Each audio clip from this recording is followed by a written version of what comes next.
So AEW Full Gear was such a long pay-per-view, we have to zoom through the intro much like Excalibur does when he does the Dynamite and Rampage upcoming shows. But thank you very much for joining me here on Ups and Downs. My name is Simon Miller. We get to the finger of power, give the ups and ups, the good bits and down. Hoi!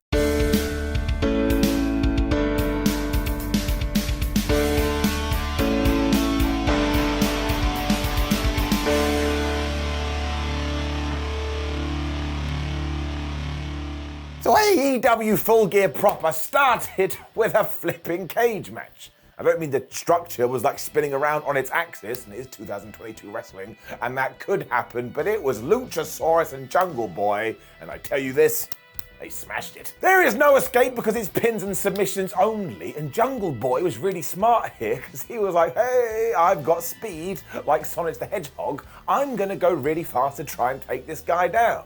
But at one point, he was even using the steel as a platform and just hurling himself. Unfortunately, this is when Lutrosaurus realized, wait a minute, I'm a dinosaur, he's a human male, I can absolutely kill him. And he did, because he grabbed him and just lawn darted him right into the steel. And of course, Jungle Boy was bleeding. Then he just slammed him over and over and over again, to the point you were like, no, my kind, long-haired friend is being killed by this prehistoric creature. There's nothing we can do about it too, because we've seen Jurassic Park, and we know how that ends. And this is when I think Christian Cage realized, wait a minute, I'm related to this building, so I should go and get the key from the referee, and I should open the door. Now, he did do this, and the official was like, Chris, man, you've got to leave. But Luchasaurus was like, woohoo, and he started throwing weapons in the ring. Now, this is when it got absolutely nuts, because not only did Jungle Boy hit like a destroyer off the chair, but then Luchasaurus grabbed him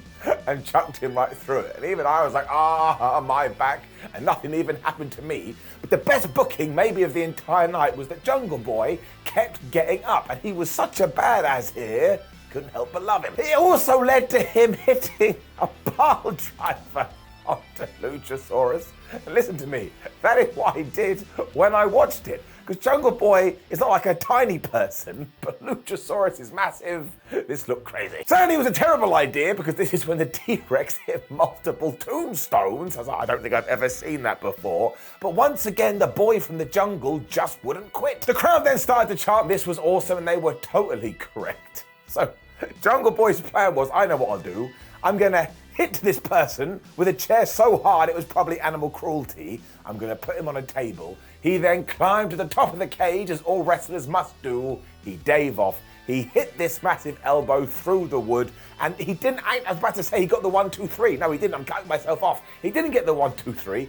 He logged on the snare trap, meaning Luchasaurus tapped out. So as we are clapping, bravo to both these guys, because I never thought it would end like that. Jungle Boy has real momentum right now, and if we give him a kick, he could probably become the All-Atlantic champion or the TNT champion, one day the world champion.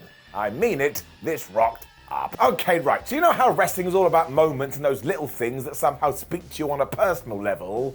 Well, flub me sideways what happened next. I won't get into it, because who cares about my woes and my happiness and my own ups and downs. But the Elite returned, and they came out to carry on My Wayward Son by Kansas, which had long been rumored. But I didn't think it was going to happen, and when it did, I tell you, I had water in my eye. But who cares? We cry for a reason. This was one of those entrances that will live with me forever. And of course, it did mean it was the Elite versus the Death Triangle for the Trios Championships. And all I can do is this. Ready? That's right, make horse noises with my mouth, because there's no way anybody could recount this and do it justice. Because they did everything. And in fact, we got so much here that in the early going, the crowd started to chant, flub CM Punk. So we now live in a world where for years in the other company, we were like, yeah, CM Punk. And now in the new cool, like alternate company, we chant that. Now all I'm going to say is this, I do totally understand it, but we must all remind ourselves that these are human beings that are in some kind of situation. And I just want everyone to be happy and peaches and cream, so I'm throwing it out there. Otherwise, Omega and Pac started and they were just going at breakneck speeds. And then Nick Jackson and Phoenix got in there, and then Mac Jackson and Penta, and every single pair was just like, whoop, ha, hey, oh, wah. I don't know how they do it. I mean, they weren't just making sound effects, they were doing wrestling moves, but but every single thing was so damn good. There was even a series of kicks that made me go, wow. That doesn't make any sense because we're talking about toes here. When the Elite decided to upgrade them to super kicks, and then, of course, because it is 2022 wrestling, it was just dive, dive, dive. After Nick Jackson did his two, he took a sip of soda from someone in the crowd, and I think he even said, it better be diet. And I was like, that's not how it works, Nick. You can't steal somebody's drink and then hope it actually ticks all your boxes.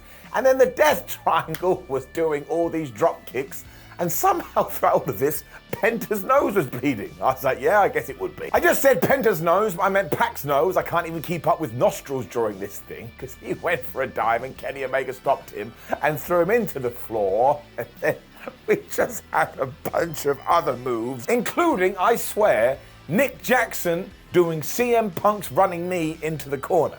Now, maybe I made this up, but I didn't. Omega was soon in there and he was doing his classic hits, but that never gets old because they're so damn good. And then Matt Jackson tagged in. He did a tornado DDT on Phoenix that ruined Phoenix's neck. When Nick and Penta went to the top rope and they did a super Hurricane Rana and they just took everybody else out. This is when Kenny also went for the V-trigger, but Pac reversed it into a German suplex. I mean, the gates. Death Triangle then did a triple tombstone as this became the biggest match of wrestling tennis you ever seen because it was so back and forth. And somehow during all of this, Pac was able to hit the Black Arrow and get the Brutalizer on Kenneth Omega. This is when the Bucks made the save before the Lucha Brothers were like, oh yeah, so they did some more dives. And then I kind of came back into my room and realized I was on the floor. That's right. I just collapsed because I couldn't believe all of this was happening. I was then cracking up because Pac was walking around with the hammer at this point going, somebody use it, somebody use it. Like, no, we already use it, Pac. Would you shut up? When Kenny Omega was finally able to hit the V-trigger and the Tiger Driver, but Phoenix was able to kick out, or maybe it was Penta, I can't remember. So much was happening, but the fans were chanting, fight forever. Now look, you don't mean that. You get to Dave 67, you'd be like, man, got a job, got a family, I've got kids, but I get it. This was top draw stuff. The tag klaxon then went off, and I kid you not, these six just went into the wrestling playbook and set it on fire when once again, Pac was trying to use that damn hammer. I mean, this really is long-term storytelling. He got smacked with a super kick instead, and that will teach him, but then holy crap did we tie into this narrative. Because the Elite were winning. There's no two bits or ifs about it. That was gibberish that just came out of my mouth. But when Kenny Omega grabbed Phoenix in order to give him the one-winged angel, Pac gave him the hammer again and kind of looked at him like your grandma. And because Phoenix was up there and he cares about the trios titles, he was like, well, I guess I have no choice. He twonked Kenny on the head, just to make it even better. Use the most devastating move in all the sports entertainment, the surprise roll-up, and he pinned him. And you have to listen to the crowd reaction to this. They audibly gasped. So Pac finally got this across and it was so good he should put it on his CV. And I never thought this match would end this way, but I thought it was so damn clever, especially because later on in the show, Tony Schiavone went, oh, hi, I've just been talking to Tony Khan, and this is now a best of 7 series. I'm not sure I can take any more matches because this was so damn good. To the point, it doesn't just get it up. It gets a golden up. I mean, the entrance, the return, just how talented they are in the ring.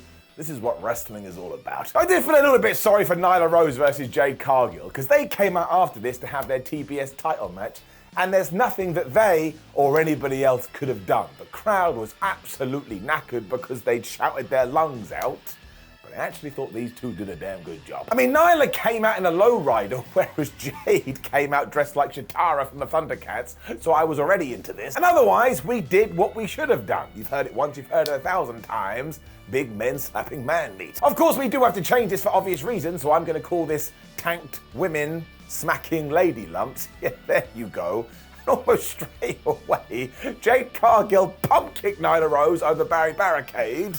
I was like, yep, that'll do it. Nyla also attacked Kira Hogan at one point just because she was holding the TBS title, and we know what her feelings towards that are, when they just started powering out of everything, including when Nyla Rose went for the Beast Bomb and Jade was like, no. They were then giving these meaty shots, I mean, they were properly laying into each other, when from nowhere, Cargill hit the Beast Bomb onto Nyla Rose, and that was pretty good, but it only got a 2. So Nyla was like, oh yeah, you want to go tit for tat? So she hit Jade for another hair fall.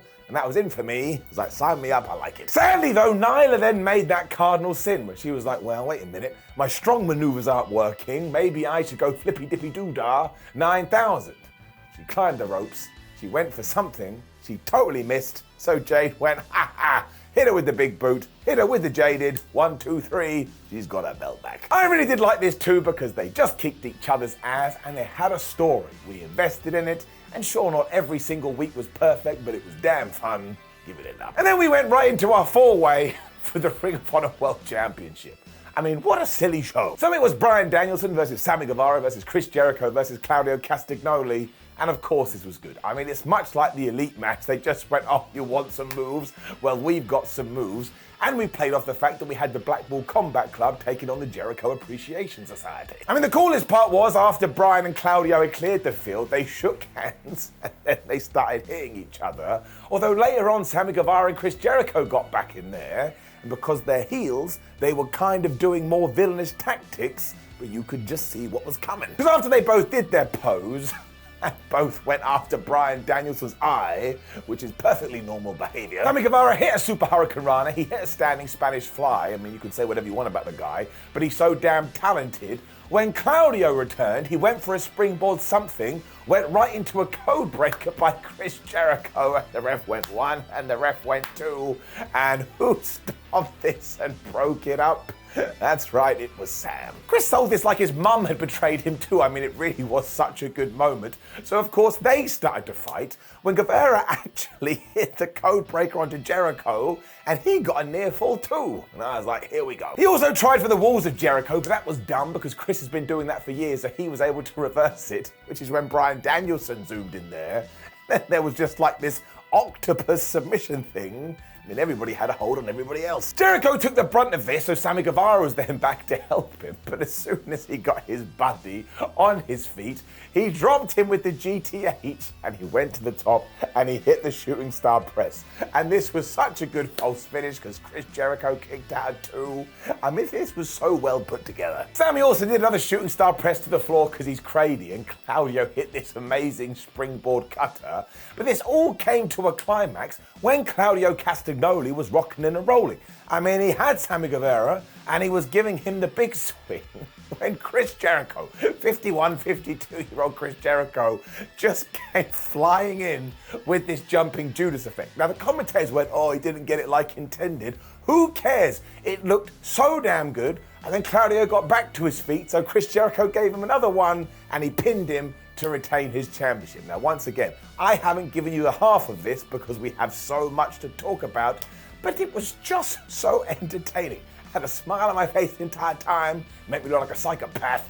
Getting it up. And we carry that on because next up, talk about emotion, it was Soraya taking on Britt Baker. I mean, what are we meant to do? Now, we have all forgotten how hard wrestling is because the greats make it look so easy.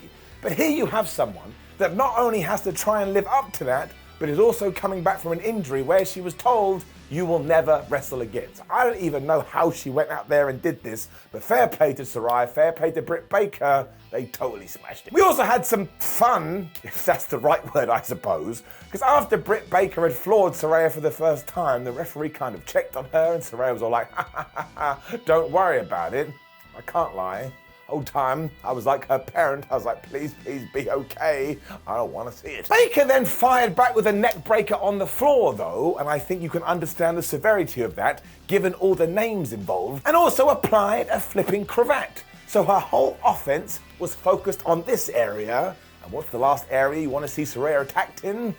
This one. This continued until Brit was running her mouth too much, so Soraya grabbed her and threw her into the ring apron, which is the hardest part of the ring. She followed up with a crossbody, which is when they just started to unload on each other. And I still couldn't believe it. Like, I couldn't believe it. I remember when all this went down and was like, oh my gosh, poor Soraya, what's happened? Now in 2022, I mean, anything is possible. Soraya soon hit the nightcap, spelled K-N-I-G-H-T, because that is her real last name, when she got locked in the lockjaw but was able to get to the ropes. That's when Baker busted out an air raid crash.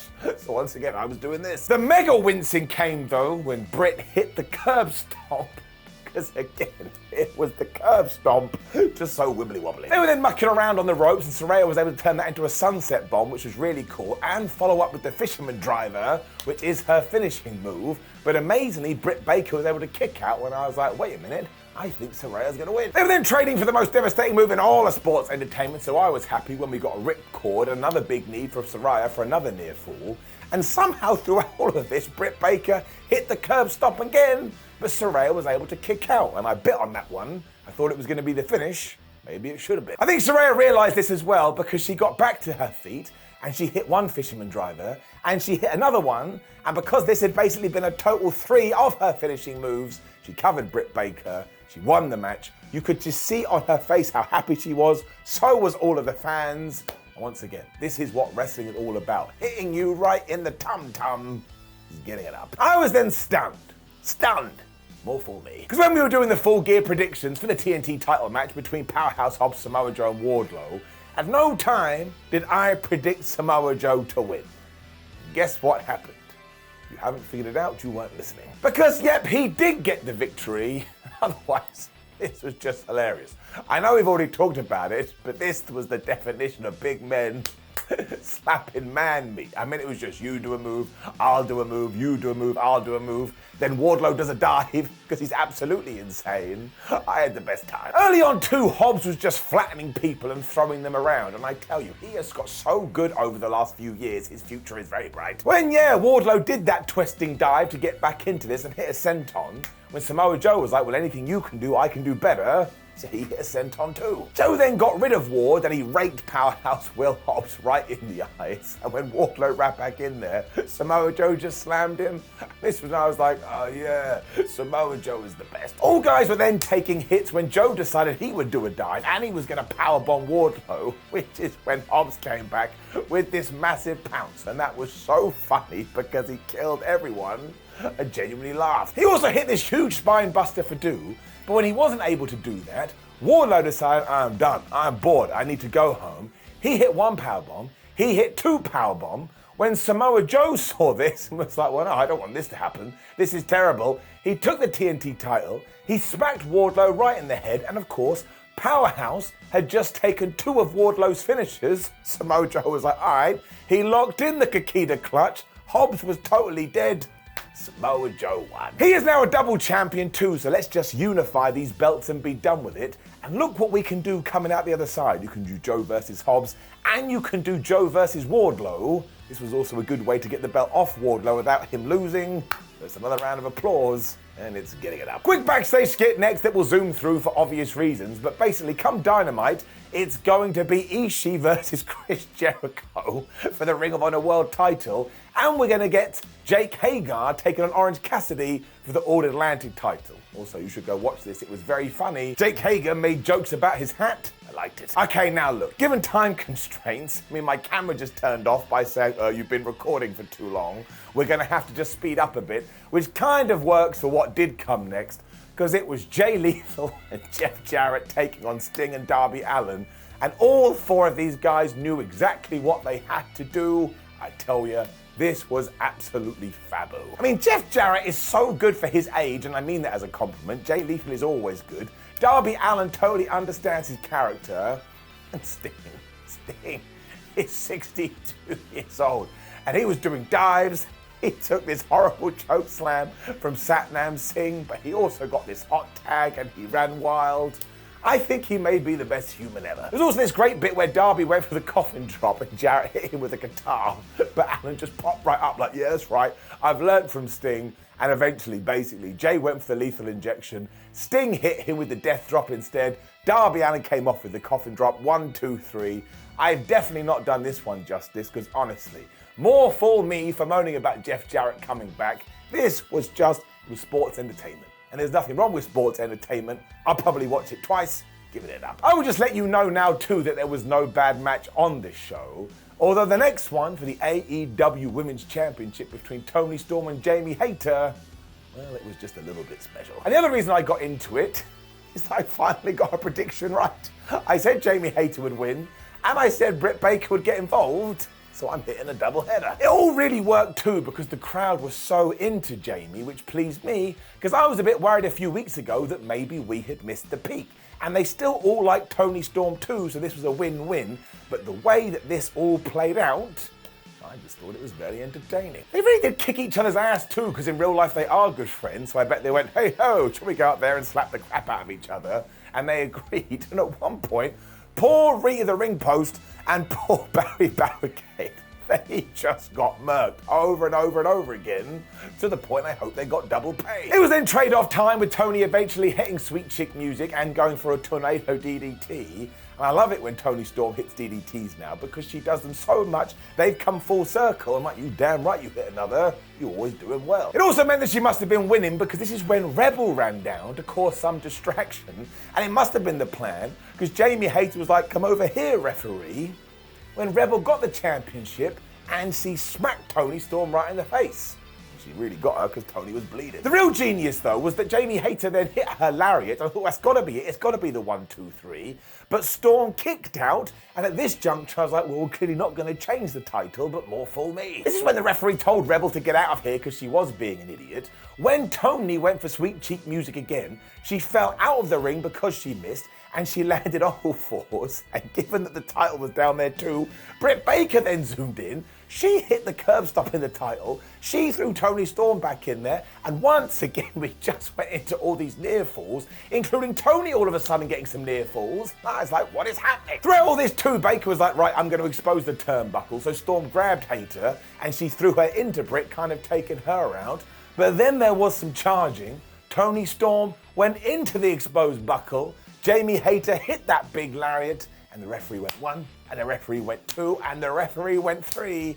And I kind of sat there in stunned silence because it finally had happened. So yeah, this was Shenanigans Central, but we didn't do this throughout the pay-per-view, and once again it provided a great change of pace. Also, Jamie Hayter deserves to be the women's champion, and now the Britt Baker story is looking at her right in the face. So once again, I just had a good time, and those last few minutes, I had no idea what was going to happen. That's when professional wrestling is smashing it, getting it up. And then my predictions went to shit. Damn it. Because I thought maybe, just maybe, when we got to Swerve and Our Glory versus the Acclaim for the AEW Tag Team Championships, the reason Swerve and Our Glory would win is because Keith Lee would be all like, hey, Swerve, I know you're a dick now, but I want to be a dick too. Actually, it went the other way, with Keith going, no, you're an asshole, and I want nothing to do with you anymore. We were also told that Billy Gunn wasn't at ringside because he wasn't able to contain his emotions, so I liked that. And also we had the storyline that Anthony Bowens had injured his arm on Dynamite. That guy also spent the whole week with his arm in a sling, so he's a hero. The Acclaim came together early on to try and take out Keith Lee, which was smart because of course he is a massive guy. And this is when Swerve kind of surveyed the situation and was like, I'm gonna be an absolute goober again. He was gonna do something with Barry Barricade when Keith Lee was basically like, good sir, why do you have to conduct yourself in such dubious ways? Or words to no effect. So we started planting the seed. Strickland said that Lee should go and focus on Anthony Bowens instead, which they did do, because they beat him up for a good old while. When from nowhere, Anthony Bowens got this amazing reverse Hurricane Rana. He made the tag to Max Caster. He absolutely ran wild and he took out Swerve and tried to pick up Keith Lee, but of course he couldn't do it. But instead he hit this second rope Hurricane Rana, and it was at this stage I was like, man, this Acclaimed, they just getting better and better. This was especially true because they hit an Avalanche Famouser. And I was like, I don't think I've ever seen an Avalanche Famouser. I didn't even know that an Avalanche Famouser was a thing. So we are living in the crazy time. Bowens was then back and tried to kick Swerve through Barry Barricade, but Keith saved him, and so you better remember that. Which is when Max just did this crazy dive onto Keith Lee, and they both went smashing through Baz. So once again, I was like, man, I hope you're getting some extra cash. This left Swerve and Bowens going at it, with Strickland hitting Anthony with everything, but Bowens kept getting up. When all of a sudden, Max Caster was able to hit the mic drop, but Keith Lee broke that at the last second. And then the same thing happened to Max Caster when Swerve and Our Glory hit Fall from Glory. So given this was the third time around, they really brought out some good ideas, especially when Billy Gunn decided, I can see what you're doing here, Swerve, and he ran out to try and help. Now you can't blame him because Strickland was all like, oh man, I've got the pliers again. This was pure wrestling. He didn't hit Swerve Strickland and therefore it wasn't a DQ. But it did open the door for Swerve to go up to his partner Keith Lee and say, hey, look what I've got, clank clank, we should go and use it. Lee once again was all like, friend, please think about these treacherous paths that you walk. And Swerve didn't agree. So he slapped Keith in the face.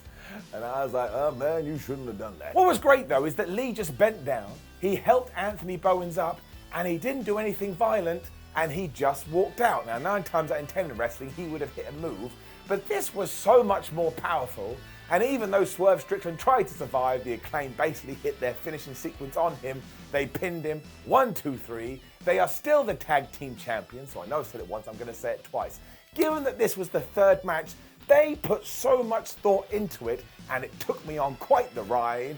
Also very happy that the Acclaim are still tag team champions. They're on fire right now. And we get a feud between Keith Lee and Swerve Strickland. And who doesn't want that? I mean, there's one guy going, I didn't want that. Oh, you don't want anything? Giving it up. Which brings us to our main event. And I'm just going to say it. That's right, YouTube. You know, we're like 25 minutes into the video or whatever. I think I've waited long enough. It was f***ing excellent. That's right. And it was just one of those nights where all the crazy things make it so much better. But it was MJF versus Jon Moxley for the AEW World Championship. And Jon Moxley was booed and treated like he was the biggest villain on the planet. Subsequently, Maxwell Jacob Friedman was treated like he was the hero of the day. What's this? Just going, ha ha ha ha. Isn't professional wrestling fun? William Regal left early, which is important to note. And at one point, Maxwell pretended he was going to do a dive, but was like, nah. When Jon Moxley started to bite him. Now, of course, the crowd booed this, and later on when Mox had MJF and an STF, Maxwell bit him. What did the crowd do? Yeah. Make up your mind. Moxley just played so well to the crowd too, because he is such a great professional wrestler, to the point he even got the title at one stage and lifted it above his head. And because the jeers did rain down, I was like, man, I want to see that Jon Moxley proper heel turn on a major show. And I know we had that other one in WWE, but that does not count, because as we all know, it was terrible, and it wasn't his fault. I mean, this was all absolutely off the wall, because Friedman spat drink into Moxley's face at one point. All the fans were like, yeah, he should have done that. When MJF was also able to hit a tombstone onto the ring apron, but something must have gone wrong there, because he tweaked his knee. Talking about things going wrong, they then ventured their way back to the ring apron, and do you know what Mox did? He got Maxwell in the power driver position and power drove him through a table. It almost saw Max get counted out, and when he did get back into the ring, he got hit with the paradigm shift, but somehow he kicked out at 2. And we were then in full babyface mode, because Jonathan locked in the figure 4, and of course Friedman had a bad knee, so he was like, no, I won't quit, and he got to the ropes. I was like, I do not know what we're doing here, but something is cooking. MJF then hit the Heat Seeker for another good near fall when Moxley chop blocked his leg and started to rein in the elbows, so he had gone full bad guy. And this resulted in the best part, because Jon Moxley hit an avalanche paradigm shift. That's right, you heard me. Can't even open my eyes as I poke myself in my seeing device. And the only reason MJF survived this is because his arm basically flopped onto the rope. Honestly, that was really, really good. The dynamic then got even more nuts, because when they got to their feet, there was a lot of spitting again. And when Moxley charged at MJF, he basically got the ref and used him as a human shield, so the official went down. That allowed him to get the diamond ring and pretend that he was going to use it. This is when William Regal came back and said, no, don't do it. So MJF turned around, just flipped him off. This basically served as a distraction though, because Moxley then snuck up behind MJF. He locked on the choke, another ref was down, then another ref was knocked out. MJF got out of the choke, then he was back in the choke. I was just like, I don't know what's going to happen. The main reason we did that, however, was that we could see Maxwell Jacob Friedman visibly tapping out, so he did lose, but there was no referee to see it. And this is when Regal was like, Jonathan, you should go revive one of these chaps. When he produced the brass rings, he slipped them to MJF, who gladly took them. He punched Jon Moxley in the face. Moxley went down. Maxwell pinned him. Very conveniently, the referee was then ready to count. 1, 2, 3. New AEW World Champion. I mean, this was so well executed, it even got me, and I predicted this was going to happen, and the smirk that Regal gave MJF at the end of this was the best, especially because Tony Schiavone just shouted out, well, that man has sold his soul to the devil. It also meant we went off air with MJF as the new champ at only 26 years old, And this is the kind of chaos and this is the kind of carnage sometimes you just need in your main event. And sure, it was absolutely sports entertainment, but once again, it's just a journey. It's just a ride, and I had such a good time. Also, Friedman is definitely a heel. Go and watch his comments at the post-Full Gear press conference. It's one of those days, sadly. You're going to get mad at me. It doesn't just get an up, it gets a golden up. Which does bring us to the end of a very long ups and downs to the point I'm losing my voice. But who cares? Who gives a flub? This was a terrific show, and you could probably go and find some holes in it to give it a down. But it's a positive Pete show, and by the end of it, it just made me love wrestling again. Giving it an up. Now, come on, you know the deal. We'll do it quick. Leave a comment, like the video, share the video, subscribe. WhatCulture.com, social media, other videos. We're not even leaving a pause there. I'm Simon Miller. I have to go and rest. This was absolutely crazy. See you soon.